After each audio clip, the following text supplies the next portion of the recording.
জন্মসূত্রে এক ব্রাহ্মণ পরিবারে আমার জন্ম। ব্রাহ্মণের ঘরে জন্ম নিয়ে 12 মাসে 13 পূজা, 33 কোটি দেবদেবী, তুলসীর গাছের তলায় আরো আছে 64 কোটি ভগবান। আপনাদের এলাকায় দাদা কাকা আসেনি? আছে? সর্বনাশ, কোন জায়গায় কি কইতাম, আবার কোন মুসিবতে পড়ি। যাওয়াই তো লাগবে আমার রাস্তা দিয়া, যদি রাস্তায় ব্যারিকেড দেয় এত মুসিবত। মিয়া কন কি চাকরি করছি পুলিশে, শুনছেন না? পুলিশের চাকরি জমা দিছি, অস্ত্র জমা দিছি, ট্রেনিং তো আর জমা দিই নাই। কি আয়ো সামনে ভাইরা আমার। বেদ, রামায়ণ, মহাভারত, জেন্দা বেস্তা, স্মৃতি শ্রুতি, মনুসংহিতা, শ্রীমৎ ভাগবত গীতা, রাজভোগ, কালীভোগ ছাড়াও অসংখ্য কিতাবাদি গবেষণা করে 44,441 খানা মন্ত্র পড়ে 30,000 মন্ত্র মুখস্থ করে যাচাই বাছাই করে দেখলাম তাদের ধর্মগ্রন্থ কোথাও 12 মাসে 13 পূজা, 33 কোটি দেবদেবী, তুলসীর গাছের তলায় 64 কোটি ভগবান, এটার নাই কোনোখানে তার কোনো প্রমাণ। স্পষ্ট কথা। 30,000 মন্ত্র মুখস্থ করেছে। এই 30,000 মন্ত্র কোরআনে হাকিমের 30 পারা, 114টি সূরা, 6,666 মতান্তরে 6,238 আয়াতের সঙ্গে হুবহু মিল আছে। কোরআনে হাকিমের প্রত্যেকটি আয়াতের সঙ্গে কয়েক শত মন্ত্র পাঠ করে শোনানোর মতো যোগ্যতা আল্লাহ তাআলা আমাকে দিয়েছেন। শুধু মন্ত্রই নয়, মন্ত্রের অধ্যায় নম্বর, কিতাবের নাম, পৃষ্ঠা নম্বর, শ্লোক নম্বর পর্যন্ত বলার যোগ্যতা আল্লাহ তাআলা আমাকে দিয়েছেন। বলবো? শুনবেন? কোরআনে হাকিমের প্রত্যেকটি আয়াতের সঙ্গে কয়েক শত মন্ত্র শোনানোর মতো যোগ্যতা আছে, আল্লাহ দিয়েছেন। এমনি এমনি মুসলমান হই নাই। মনে করছেন যে গরুর গোশত খাওয়ার জন্য বোধহয় মুসলমান হয়েছে? হ্যাঁ, কি কোন হুজুর, গরুর গোশত খাইলেই তো মুসলমান, নামাজ রোজার কি দরকার? কি দাম আছে? গরুর গোশত যে খায় সেই মুসলমান। কি একটা সপ্তাহ 5 ওয়াক্ত নামাজ, 5-7 35 ওয়াক্ত নামাজ, 1 ওয়াক্তও পড়ে না, 34 ওয়াক্ত নাই, জুমার দিনেও পড়ে না, এরা মুসলমান নাই? কয় খালি এক সপ্তাহ, পুরো মাস পড়ে না, পুরো বছর পড়ে না, বছর ঘুরে 2টা ঈদের নামাজ আসে, ঈদের নামাজও পড়ে না, নাই? খালি কি ঈদের নামাজ? কয় বছর ঘুরে নামাজ তো পড়েই না, 2 ঈদের নামাজও পড়ে না, মানুষ মারা গেলে জানাজায়ও যায় না। এরকম মুসলমান বোধহয় আপনাদের এই চট্টগ্রামে নাই। হ্যাঁ, আছে? এরে যদি কই মিয়া তুই মুসলমানই নাই, মানবে? কয় মিয়া মুসলমান নাই কইছে কেডা? তুই কেমন মুসলমান? কাকে? গরুর গোশ খাই? কথা কয় না, নাই এরকম মুসলমান। কয় গরুর গোশত খাওয়া মুসলমানের অভাব নাই, গরুর গোশত খাইলেই যদি মুসলমান হইতো তাইলে অনেক হিন্দুরা গোপনে গোপনে গরুর গোশত খায়, এরা সব মুসলমান। কথা কয় না?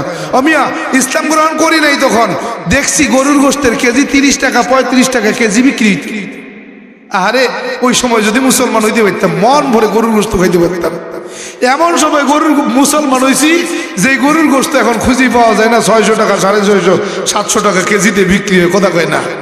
হ্যাঁ, দাম বাড়ছে, দাম বাড়ছে। দাম বাড়ার কারণ কি? দাম বাড়ার কারণ গোপনে একটা ব্যাগ কষাইরে দিয়ে কয় এটা রাখ, সময় হলে নিমু। কারা কয়? কারা? দাদারা। দাদারা গোপনে গোপনে ওরা এখন গরুর গোশত খাওয়া শুরু করছে। কয় এত স্বাদের গোশত, আগে যদি জানতাম তাহলে একটা গরু পৃথিবীর জমিনে রাখতাম না, সব কটা জবাই খাই ফেলতাম। কথা কয় না ভাইরা আমার? এজন্য বেশি সময় আলোচনা হবে না, কারণ যেই জিনিস চিনি না সেই জিনিস মানি না, যেই জিনিস খাই না সেই জিনিসের মজা পাই না। ওয়ানাহনু আলা যালিকা মিনাশ শাহিদিনা ওয়াশ-শাকিরিনা ওয়াজ-যাকিরিন ওয়ালহামদুলিল্লাহি রাব্বিল আলামিন। আল্লাহুম্মা সাল্লি আলা রূহি মুহাম্মাদিন ফিল আরওয়াহ وصل على جسد محمد في الأجساد وصل على قلب محمد في القلوب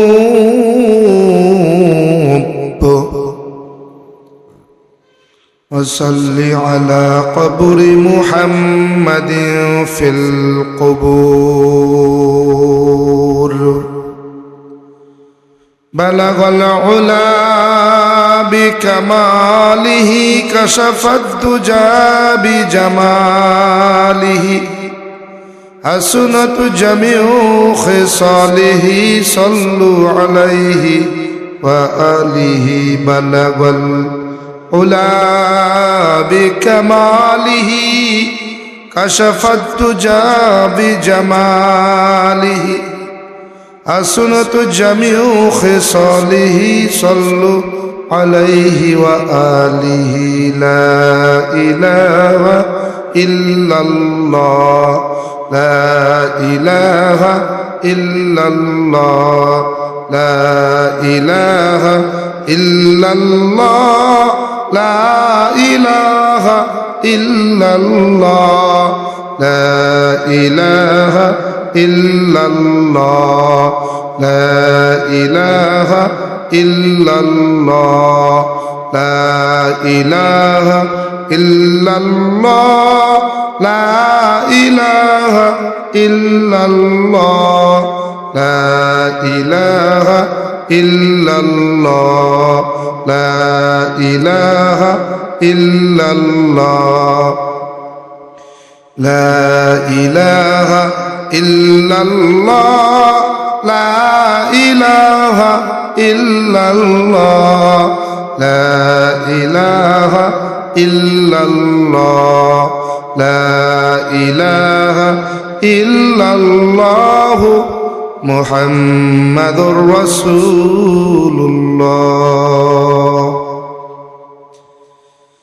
سبحانك لا علم لنا إلا ما علمتنا إنك أنت العليم الحكيم رب اشرح لي صدري ويسر لي أمري واحلل عقدة من لساني يفقه قولي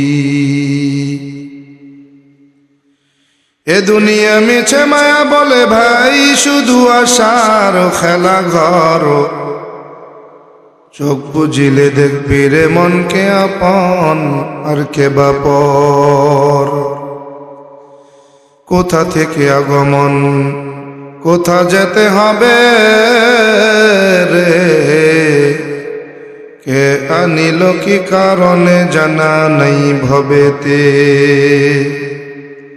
সনো জামি বাতুগুয়াম কে গুলতা জানুমি মানাদ अगर माना दो शबे माना दो शबे दिगाओ नमी माना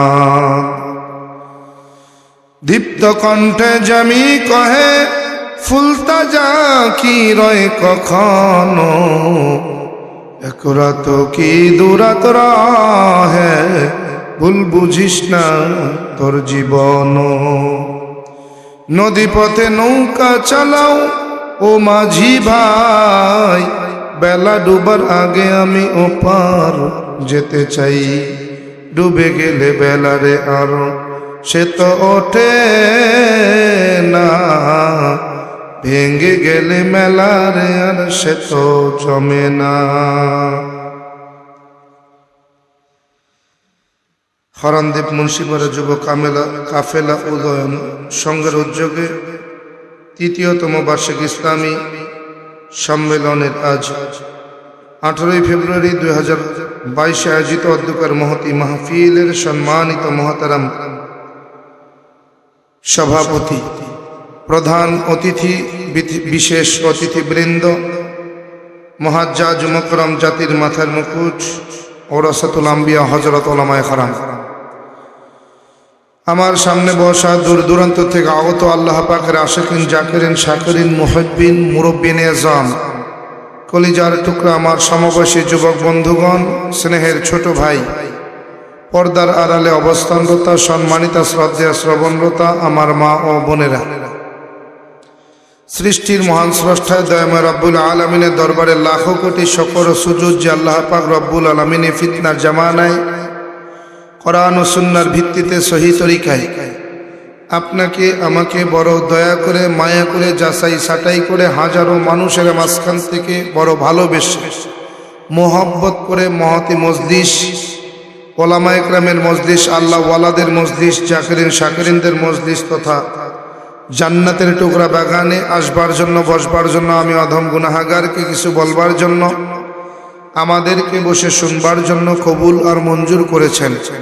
নেয়ামতের শকর আদায়ার্থে মুসলমান হিসেবে ইমানের আওয়াজকে উঁচু করে উচ্চ কণ্ঠে একসাথে এক আওয়াজে কালেমাত শকর উচ্চারণ করছি। সকলে পড়ি আলহামদুলিল্লাহ।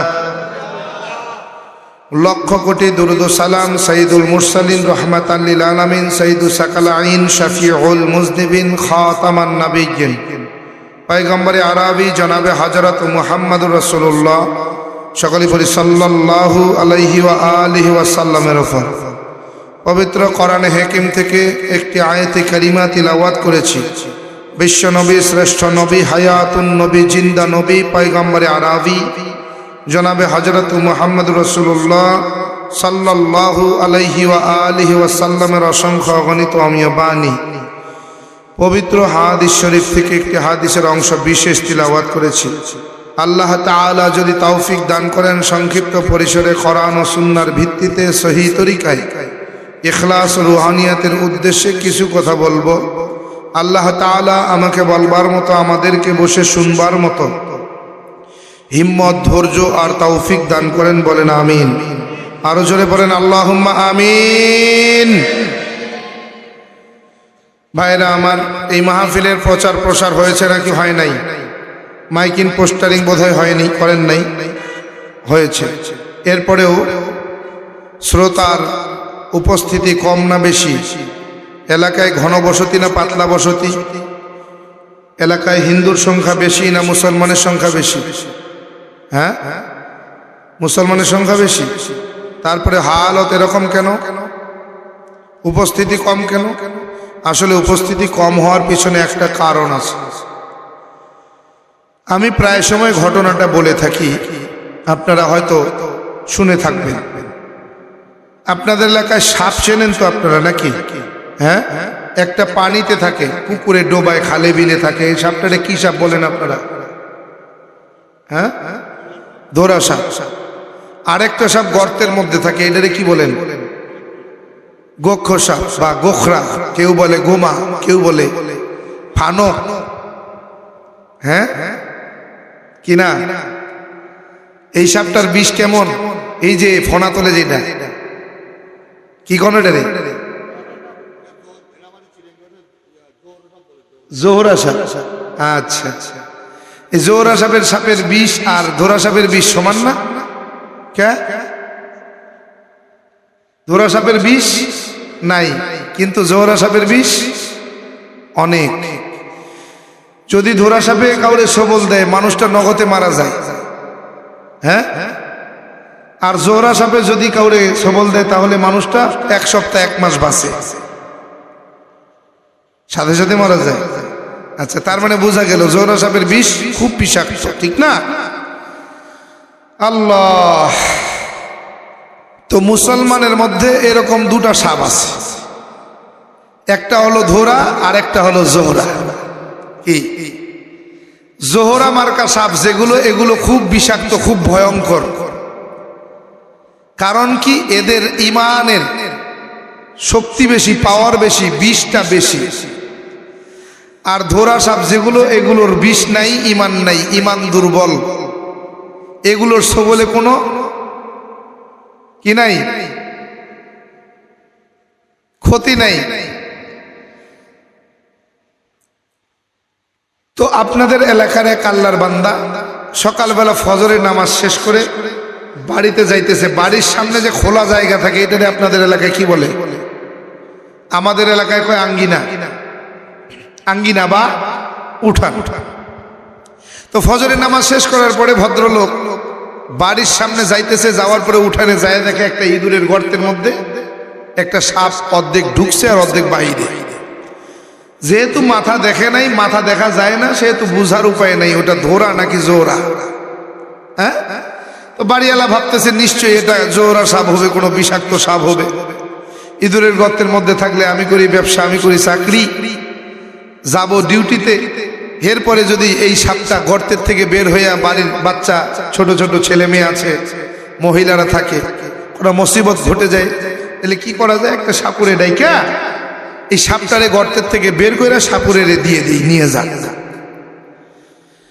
তো যেই কথা সেই কাজ, সকালবেলা দিয়েছে সাপুরের কাছে ফোন, ভাইজান কোথায় আছেন? কয় কে আপনি? কয় আমি আব্দুর রহিম। কোথায়? কয় খরণদ্বীপ থেকে বলছিলাম। হ্যাঁ, ভালো কথা, কি ব্যাপার এত সকালবেলা ঘুমটা ভাঙাইলেন, কারণ কি? কয় ভাই আসলে খুব বিপদ, খুব মুসিবত। কি? আমার উঠানের মধ্যে ইঁদুরের গর্তের ভিতরে একটা বিষাক্ত সাপ ঢুকছে। কি ঢুকছে? বিষাক্ত সাপ ঢুকছে। আপনি যদি দয়া করে একটু সকালবেলা আইসা সাপটা বের করে নিয়ে যাইতেন, তাইলে আমার খুব উপকার হইতো, আমি বিপদ থেকে মুক্তি পাইতাম। কয় মিয়া ফাজলামো করার জায়গা পান না, সকালবেলা একটা ঘুম, এই আরামের ঘুমটা আপনি ভাঙলেন, ফজরের নামাজ পড়ে একটু ঘুমাইছি, কাঁচা ঘুমটা আপনি ভাঙা দিলেন, এটা মানুষের মতো কাজ করলেন মিয়া? ভাই বিপদে না পড়লে তো কেউ কারো ক্ষতি করে না, তা আমি তো বিপদে পড়ে গেছি, এখন কি করবো? কিছু করার নাই।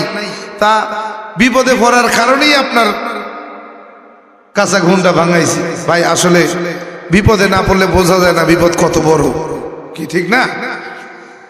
তো বলতেছে ভাই আসলে ঠিক আছে, কোথায়? কয় খরণদ্বীপ। কই? আব্দুর রহিম সাহেবের বাড়ি। আচ্ছা ঠিক আছে, আমি আপনার ওখানে 10টার পরে ইনশাল্লাহ বাসার থেকে বেরোবো, আসতে যতটুকু সময় লাগে। কয় ভাই 10টার পরে, আমার তো 9টার থেকে ডিউটি, একটু সকাল সকাল আসলে আমার উপকার হইতো, আমি ডিউটিতে যাওয়ার আগে আমি এটা দেখে যাইতে পারতাম। কয় ভাই এখন আসার কোনো পরিবেশ নেই। কয় ভাই টাকা লাগে টাকা দিমু, যা লাগে তাই দিমু, যা চান আপনার চাওয়া পূরণ করুন, এরপরেও আপনি যদি একটু সকাল সকাল আসতেন তাইলে আমার বড় উপকার হইতো। তো সাপুরে বলতেছে ভাই সত্যি দেখছেন তো নাকি মিথ্যা কথা, খালি আমার কষ্ট দেওয়ার জন্য নিবেন? কয় না, কসম আল্লাহ, আমি নিজে দেখছি সাপটা গর্তের মধ্যে ঢুকছে। তো সাপুরে আসছে, কয় খরণদ্বীপ আইসা জিজ্ঞেস করতেছে ভাই আব্দুর রহিম সাহেবের বাড়ি কোনটা? কয় অমুক বাড়ি। কয় অমুক বাড়ির উঠানে যেয়ে ডাক দিচ্ছে, আব্দুর রহিম ভাই বাড়ি আসেননি? হ্যাঁ বাড়ি তো আছি। কে আপনি? কয় আমি সাপুরে আসছি আপনার ডাকে। ও আপনি আইছেন তো, ঠিক আছে দাঁড়ান আইতাছি। তো উঠানে বাইরে হইয়া এখন কয় ভাই কোথায় সাপ দেখছেন? কয় এই যে ইঁদুরের গর্তটা দেখেন, এই গর্তের মধ্যে ঢুকছে। কয় দূর মিয়া, এই ইঁদুরের গর্তে সাপ থাকে? এটা একটা কথা হইলো, এই সাপটা গর্তটা দেখে তো মনে হয় না যে এটা সাপ ঢুকছে। কয় ভাই আমি নিজের চোখে, দূর মিয়া আপনি নিজের চোখে দেখছেন, খেয়াল টেয়াল দেখেননি, খপ টপ দেখেন নাই তো? না কসম আল্লাহর, আমি নিজের চোখে দেখছি ঢুকছে। বলতেছে যখন আপনি কসম কাটতেছেন তখন তো আর কিছু করার নাই। তো ঠিক আছে, সাপুরে তার অস্ত্র বের করছে। কি বের করছে? অস্ত্র কি? রাইফেল, পিস্তল। সাপুরের সাপ ধরার অস্ত্রের নাম হলো বিনবাসী। কি বাসি? বিনবাসী। এই বিনবাসীটা, বিনবাসীর সুর আর বিষাক্ত সাপের বিষ, দুটার মধ্যে আল্লাহ তাআলা একটা কুদরতের সুতা জোড়ায়া দিছে। সুবহানাল্লাহ দেন না? যেই সাপের বিষ যত বিষাক্ত, সেই সাপের কাছে বিনবাসীর শব্দ তত বেশি বিষাক্ত। তো সাপুরে বিনবাসী বের করে ইঁদুরের গর্তের মুখে বইসা বিনবাসী বাজানো শুরু করছে। 10 মিনিট বাজায়, 20 মিনিট, আধা ঘন্টা, 45 মিনিট বাজানোর পরেও যখন সাপ গর্ত থেকে বের হয় না, তখন তো সাপুরের মাথা গরম। দূর মিয়া আপনি আসলে মানুষই না, সকালবেলা ঘুম ভাঙিয়া নিয়ে আসলেন সাপের কথা কইয়া। আরে সাপ যদি গর্তে থাকতো তো 45 মিনিট বিনবাসী বাজান লাগতো। যত বড় বিষাক্ত সাপ হোক না কেন 10 মিনিট 20 বার বিনের শব্দ শুনতে পারে না। আমি সেই 45 মিনিট বিনবাসী বাজাইতেছি, সাপ যে বেরোয় না।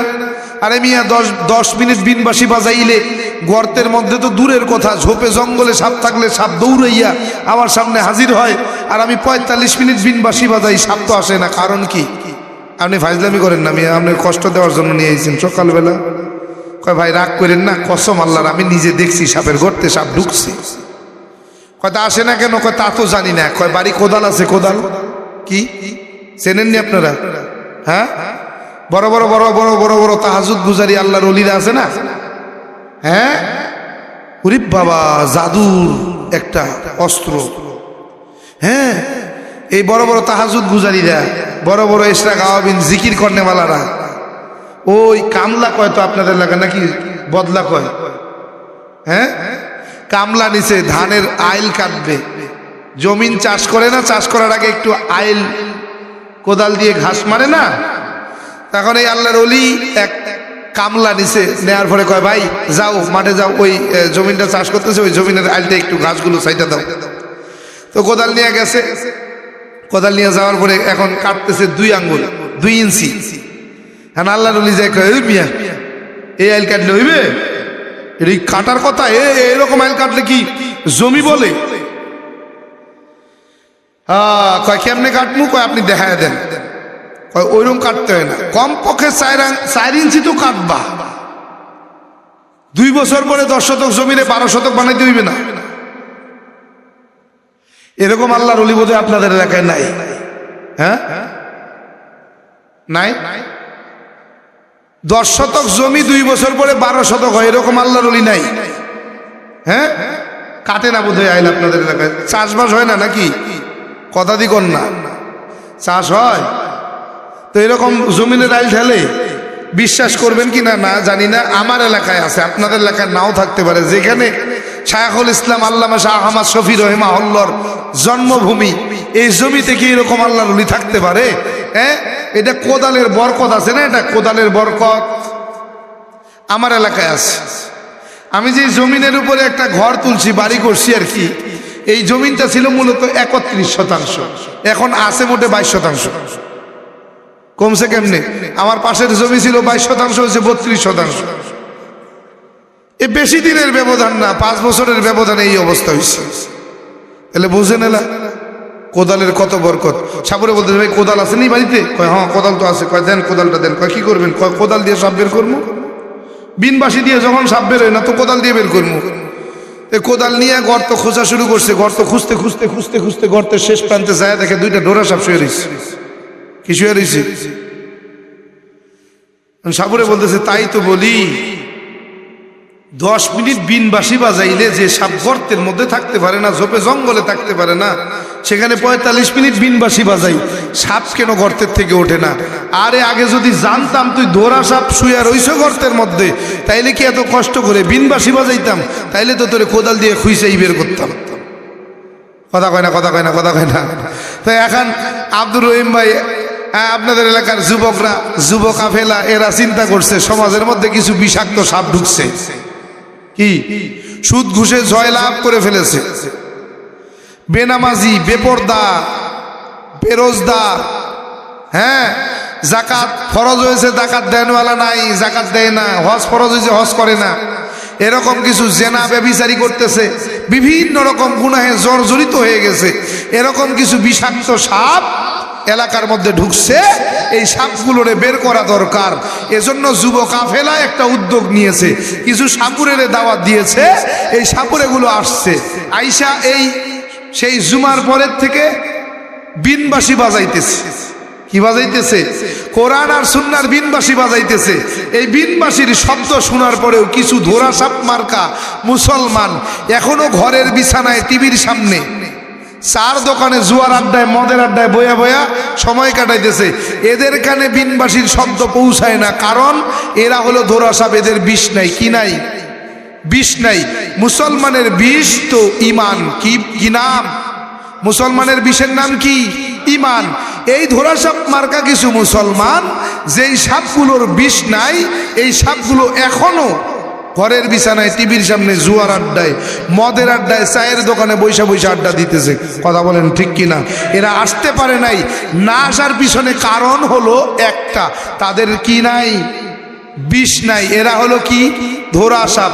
এই ধরা সাপ মার্কা মুসলমান সমাজে আছে কি নাই? আপনাদের এলাকায় বোধহয় নাই, আমার ঠাকুর গায়ে আছে। আপনাদের এলাকায় আছে? আছে। এখনো যারা আসতে পারেন নাই, অনুরোধ করব, এর পরেও যদি আপনি ঘরের মধ্যে বসে থাকেন, টিভির সামনে, চায়ের দোকানে, জুয়ার আড্ডায়, মদের আড্ডায় বইয়া সময় কাটান, অনুরোধ করবো এখনো সময় আছে, তাড়াতাড়ি দৌড়ান। যদি আপনি বিষাক্ত সাপ হইতে চান, আপনার ইমান যদি থাকে, আপনার কাছে আমার দাবি, ইমান নিয়ে কখনো ঘরে বসে থাকা যায় না। কোরআন সুন্নাহর আলোচনা শুনলে সে কখনো ঘরের বিছানায়, টিভির সামনে, চার দোকানে, মদের আড্ডায়, জুয়ার আড্ডায় বসে থাকতে পারে না।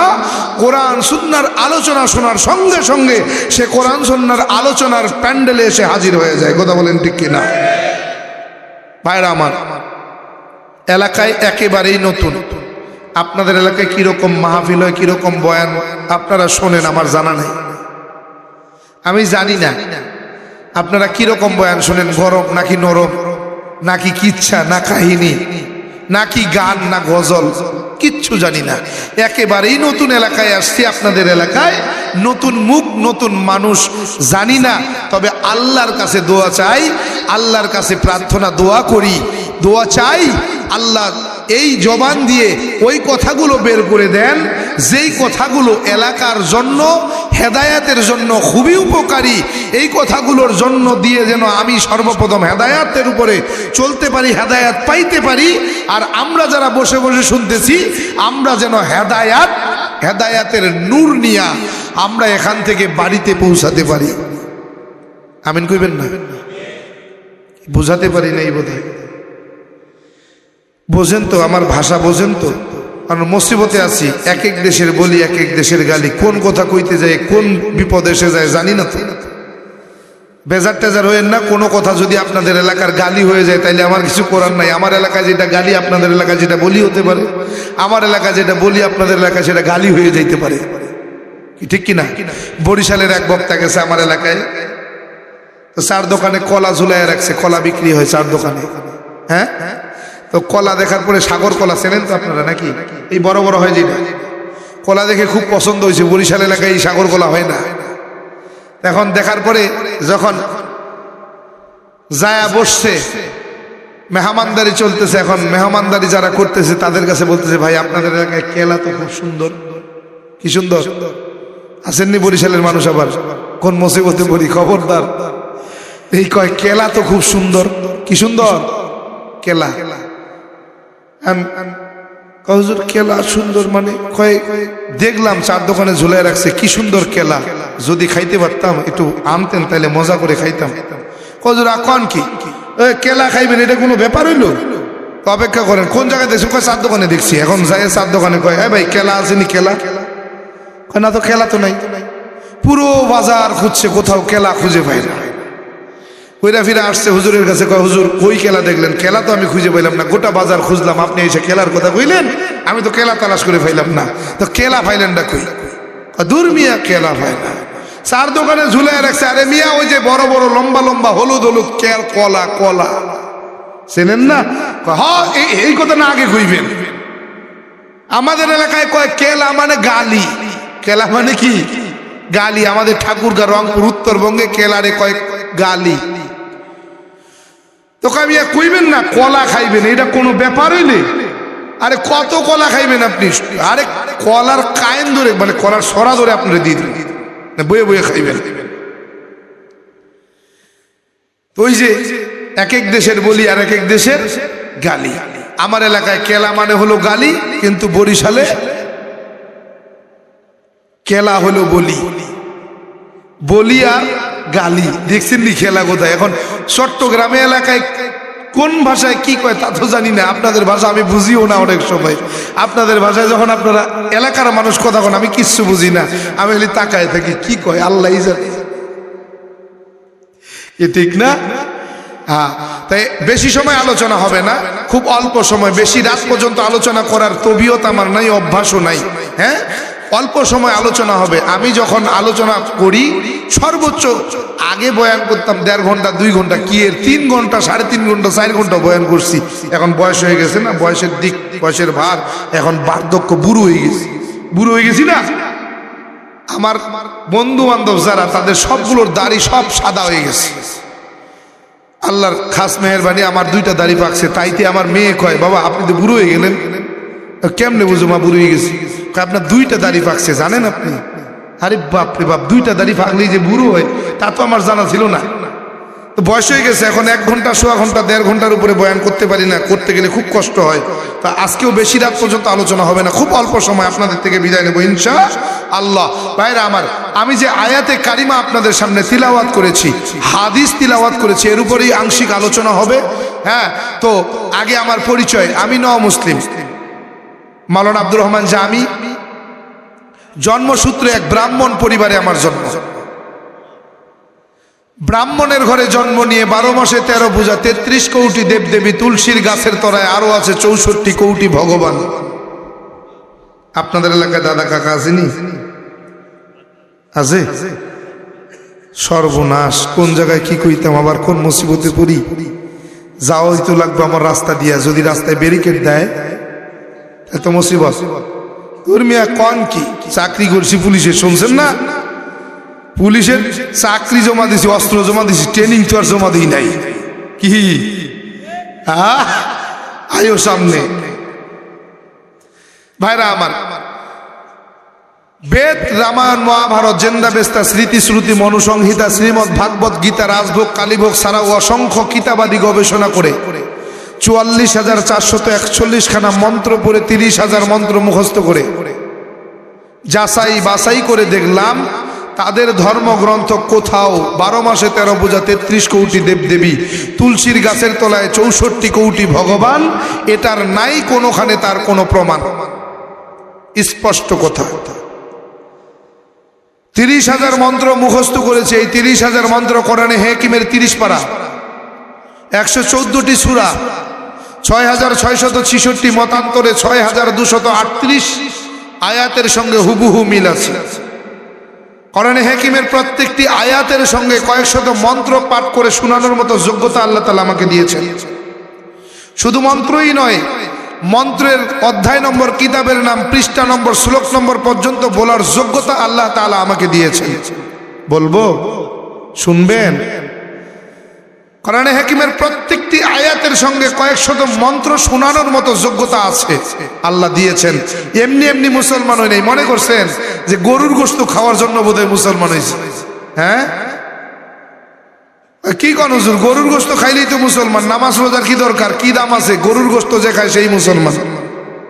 কি একটা সপ্তাহ 5 ওয়াক্ত নামাজ, 5-7 35 ওয়াক্ত নামাজ, 1 ওয়াক্তও পড়ে না, 34 ওয়াক্ত নাই, জুমার দিনেও পড়ে না, এরা মুসলমান নাই? কয় খালি 1 সপ্তাহ, পুরো মাস পড়ে না, পুরো বছর পড়ে না, বছর ঘুরে 2টা ঈদের নামাজ আসে, ঈদের নামাজও পড়ে না। নাই? খালি কি ঈদের নামাজ? কয় বছর ঘুরে নামাজ তো পড়েই না, 2 ঈদের নামাজও পড়ে না, মানুষ মারা গেলে জানাজায়ও যায় না। এরকম মুসলমান বোধহয় আপনাদের এই চট্টগ্রামে নাই। হ্যাঁ, আছে? এরে যদি কই মিয়া তুই মুসলমানই নাই, মানবে? কয় মিয়া মুসলমান নাই কইছে কেডা? আর তুই কেমন মুসলমান? কাকে? গরুর গোশ খাই? কথা কয় না, নাই এরকম মুসলমান। কয় গরুর গোশত খাওয়া মুসলমানের অভাব নাই। গরুর গোশত খাইলেই যদি মুসলমান হইতো, তাইলে অনেক হিন্দুরা গোপনে গোপনে গরুর গোশত খায়, এরা সব মুসলমান। কথা কয় না। ও মিয়া, ইসলাম গ্রহণ করি নাই তখন দেখছি গরুর গোশতের কেজি 30 টাকা 35 টাকা কেজি বিক্রি। আরে ওই সময় যদি মুসলমান হইতে পারতাম, মন ভরে গরুর গোশত খাইতে পারতাম। এমন সময় গরুর মুসলমান হয়েছি যে গরুর গোশত এখন খুঁজে পাওয়া যায় না, 600 টাকা, 650, 700 টাকা কেজিতে বিক্রি হয়। কথা কয় না? হ্যাঁ, দাম বাড়ছে, দাম বাড়ছে। দাম বাড়ার কারণ কি? দাম বাড়ার কারণ গোপনে একটা ব্যাগ কষাইরে দিয়ে কয় এটা রাখ, সময় হলে নিমু। কারা কয়? কারা? দাদারা গোপনে